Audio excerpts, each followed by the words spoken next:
मालदीव वो मुल्क जो सिर्फ 2 माह में बुद्ध मत छोड़कर पूरा मुल्क मुसलमान हुआ। नाज़रीन, क्या आप जानते हैं कि मालदीव वो मुल्क है जो कि सिर्फ 2 माह में बुद्ध मत छोड़कर पूरा मुल्क मुसलमान हो गया था। मालदीव बहरे हिंद में वाक़ एक सियाहती मुल्क है जो कि 1192 छोटे छोटे जजीरों पर मुश्तमिल है, जिनमें से सिर्फ 200 जजीरों पर इंसानी आबादी पाई जाती है। मालदीव की 100% आबादी मुसलमान है, जबकि यहाँ की शहरियत हासिल करने के लिए मुसलमान होना जरूरी है। अजीब बात यह है कि मालदीव बुद्ध मत के पैरोकारों का मुल्क था। सिर्फ 2 माह के अंदर इस मुल्क का बादशाह, अवाम और खवास सब दायरे इस्लाम में दाखिल हो गए। मगर ये मोजज़ा कब और कैसे हुआ, यह वाकया मशहूर सियाह इब्ने बतूता ने नए मालदीव की सियाहत के बाद अपनी किताब में लिखा है। इब्ने बतूता एक अरसे तक मालदीव में बतौर काजी भी काम करते रहे हैं। ये अपनी किताब में लिखते हैं कि मालदीव के लोग बुद्ध मत के पैरोकार थे और हद दर्जा तोहम परस्त भी। इस बद अकीदगी के बाइस इन पर एक उफरियत यानी कि जिन मुसल्लत था। यह उफरियत यानी जिन हर महीने की आखिरी तारीख को रोशनी और शम्मों के जलवों में समंदर की तरफ से नमूदार होता था और लोग समंदर के किनारे बने बुत खाना में एक खूबसूरत दोशीजा को बनाव संघार करके रख देते थे। यह उफरियत यानी कि जिन पूरी रात इस बुत खाना में गुजारता था। सुबह को वो लड़की मुर्दा पाई जाती और लोग फिर इसकी लाश को जला देते थे। उफरियत यानी जिन के लिए दोशीजा का इंतखाब बजरिया कूरा अंदाजी हुआ करता था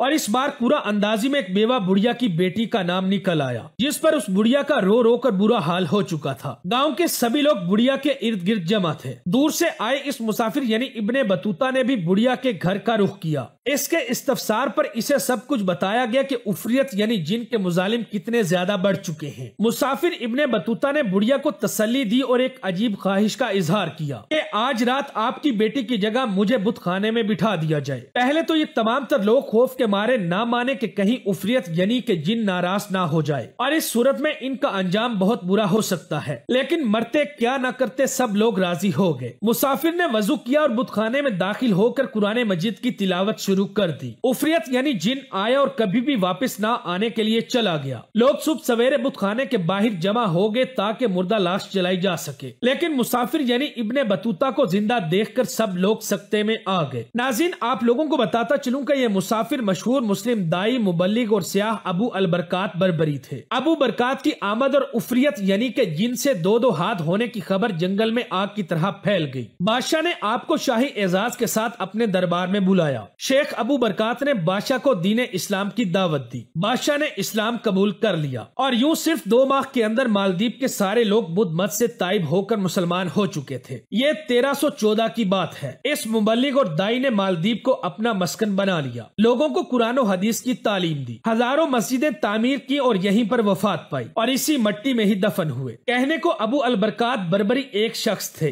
लेकिन तने तनहा एक उम्मत का काम कर गए। मेरा यकीन है कि आज भी इनको बराबर अजर मिल रहा होगा। आज भी जन्नत इनके लिए अपने रास्ते खोलकर बैठी होगी, क्योंकि इन्होंने सारे के सारे इलाके पूरे मालदीव को मुसलमान कर दिया था। सुभान अल्लाह। वीडियो अच्छी लगे तो दोस्तों के साथ फेसबुक, व्हाट्सएप और दीगर सोशल मीडिया साइट्स पर भी शेयर करें।